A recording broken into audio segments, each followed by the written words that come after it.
Hai guys, SEC baru saja menyetujui Bitcoin Futures ETF yang bisa ada leverage-nya. Dan ini merupakan pertama kali SEC menyetujui hal ini. Kita akan lihat apa isi artikel ini dan implikasinya kepada market Bitcoin dan kripto. Akan ada technical analysis Bitcoin, ETH, dan traditional finance yang ikut meramaikan dunia kripto. Beberapa berita lainnya dan juga ada koin-koin lama yang tiba-tiba pump ya teman-teman. Nama saya Kelby dan saya menyajikan informasi seputar fundamental, technical, dan on-chain analysis.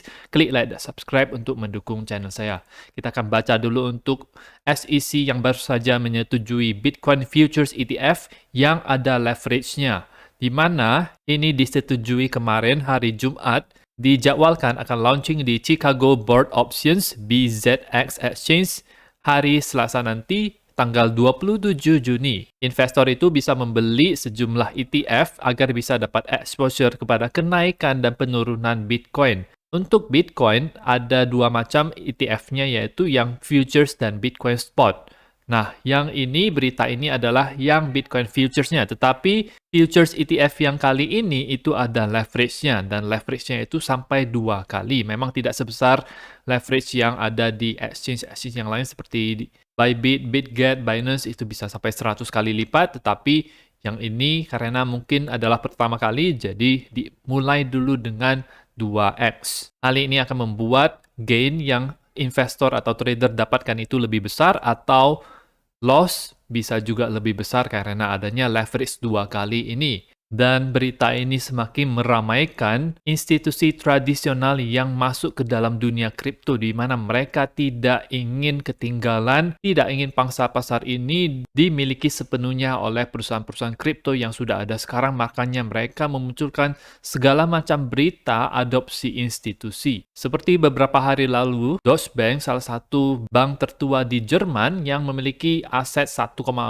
triliun yang mereka manage, itu mendaftarkan agar bisa beroperasi menjadi crypto custody service, menyimpan kripto. Bisa menyimpan kripto yang investor itu taruh di atau titip di sana ya. Tentu saja, not your keys, not your Bitcoin. Ada resiko ketika kita menyimpan kripto kita di tangan orang lain. Lebih baik menjalankan self-custody, belajar self-custody daripada menitipkannya kepada pihak yang tercentralized seperti ini. Institusi yang lain juga, Invesco, yang memanage 1,5 triliun dolar aset, itu reaktivasi proposal spot Bitcoin ETF-nya. Jadi mengikuti langkah BlackRock yang sudah mendaftarkan spot Bitcoin ETF beberapa hari lalu. Invesco juga nggak mau ketinggalan ya teman-teman. Ada exchange yang baru saja diluncurin oleh Schwab. Ini adalah ketua daripada World Economic Forum, bekerja sama dengan Fidelity. Exchange ini menawarkan trading Bitcoin dan Ethereum di exchange yang namanya itu ADX ya teman-teman. Dan ini tipenya adalah non-custodial exchange, jadi mereka menggunakan jasa perusahaan lain untuk menyimpan kriptonya. Jadi kriptonya itu tidak disimpan di exchange ADX ini. Mereka mengizinkan trading Bitcoin, Ethereum, Litecoin, dan Bitcoin Cash. Jadi koin-koin lama yang sudah beredar tersebut yang tidak disebutkan sebagai securities oleh SEC. Uniknya adalah ADX ini adalah non-custodial exchange, artinya aset customer itu tidak akan dihandle langsung oleh ADX, tapi hanya sebagai perantara untuk mengeksekusi, menyelesaikan tradingan atau transaksi berkaitan dengan aset kripto dan fiat currency. Jadi misalnya seperti BTC, USD, Litecoin, USD, dan seterusnya. Aset customer untuk yang fiatnya akan ditaruh di bank pihak ketiga, dan untuk aset kriptonya itu kepada crypto custodian. Belum disebutkan di sini siapa itu crypto custodiannya. Bisa saja itu Coinbase ya teman-teman, atau nama-nama yang sudah familiar di dunia kripto. Dan selama beberapa hari terakhir ini, Bitcoin melakukan pump yang sangat kuat sekali setelah di tanggal 14 Juni 2023 ada fear yang sangat tinggi sekali terjadi di sini, di mana sentimen di tanggal 14 ini sangat bearish sekali ya teman-teman. Tetapi dari situ muncul berita besar BlackRock yang mendaftarkan spot Bitcoin ETF. Dari situ sampai sekarang Bitcoin dalam posisi naik, dan bermunculan juga berita-berita seperti yang saya sebutkan barusan. Ini adalah hal yang sangat bullish sekali di tahun 2023 dan juga tahun depan. Harga Bitcoin sudah menyentuh targetnya yaitu 31.000 untuk target daripada pola falling wedge ini. Pergerakan harganya itu tampak sangat impulsif sekali, jadi tren itu masih dalam mengarah ke atas. Setelah sebelumnya itu dia mengalami koreksi yang cukup lama, ABCDE ini sudah selesai dari 14 April sampai 14 Juni, jadi sekitar 2 bulan mengalami koreksi, dan sekarang kita melanjutkan tren lagi yaitu ke atas. Untuk target daripada pola inverted head and shoulders-nya tersebut itu belum tercapai, itu di sekitar harga 35.000 ya teman-teman. Dan juga kalau misalnya kita gunakan ini sebagai patokan untuk mencapai target selanjutnya, itu harga Bitcoin itu bisa ke 36.000. Jadi 35.000, 36.000 di situ akan ada rejection yang mungkin cukup kerasa, dan sekarang kita juga bisa melihat adanya rejection. Daily close-nya itu tidak berhasil untuk close di atas 31.000, tetapi secara harga kita sudah mencapai targetnya ini. Kita akan melihat pola selanjutnya apa yang terbentuk dari sini. Kalau misalnya polanya itu korektif, maka ini akan bisa menjadi kesempatan untuk altcoin bisa naik karena sudah dimulai oleh koin-koin yang jadul seperti Bitcoin Cash, Bitcoin SV, Ethereum Classic. Mereka pump cukup lumayan.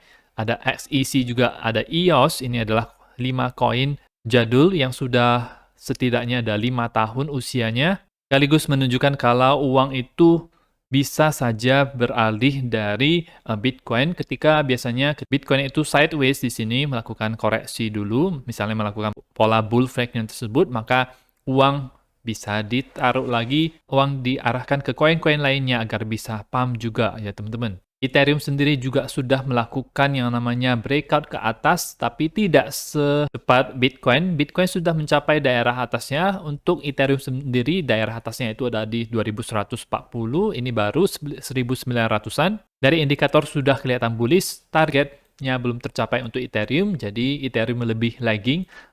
Lagi pula kelihatan di Ethereum Bitcoin-nya itu mengalami penurunan yang cukup signifikan selama beberapa minggu terakhir ini dan sudah memasuki daerah oversold ya teman-teman. Jadi kita lihat RSI yang ada di sini memasuki daerah oversold sama seperti di Mei 2022 di daerah ini. Masih ada potensi untuk bisa ke bawah lagi sebenarnya untuk ETH Bitcoin. Nah, ketika kedua kalinya masuk ke daerah oversold ini lagi, maka di situ adalah bisa potensi terjadinya pembalikan arah untuk Ethereum Bitcoin, dan alt season yang besar juga bisa terjadi. Selain itu ada berita besar untuk gaming, metaverse, dan NFT, yaitu Gods Unchained yang baru saja secara official launching di store Epic Games yang memiliki 230 juta pengguna. Epic Games membangun fondasi menjadi perusahaan yang ramah dengan perusahaan-perusahaan Web3, gaming Web3 ini, dan merupakan tahapan pertama bagi Gods Unchained bisa launching mobile-nya. Jadi, selama ini Gods Unchained itu dimainkan di PC saja atau laptop, ya, jadi harus install aplikasi dari websitenya. Nah, kalau misalnya bisa launching di mobile seperti Android atau iPhone, maka akan sangat bullish untuk Gods Unchained dan juga memperkenalkan Web3 gaming pada gamer-gamer yang sebelumnya belum pernah memainkan game Web3 sendiri. Kita lihat di sini ya teman-teman, kita klik di sini Gods Unchained, ini adalah Epic Game Store, dia sudah muncul di bagian feature-nya. Ini adalah langkah yang sangat besar sekali untuk Web3 gaming. Dan ada update untuk Optimism di mana mereka mengubah nama mereka menjadi OP Mainnet. Jadi bukan Optimism lagi namanya, tetapi OP Mainnet. Di mana tujuan atau visi mereka mengubah nama ini adalah agar bisa menjadi yang namanya super chain untuk berbagai blockchain layer 2. Kita ketahui kalau Coinbase yang pertama kali itu memunculkan berita, mereka menggunakan OP Stack dan memunculkan layer 2 mereka yaitu Base, dan baru-baru ini Binance memilih Optimism meluncurkan OPBNB.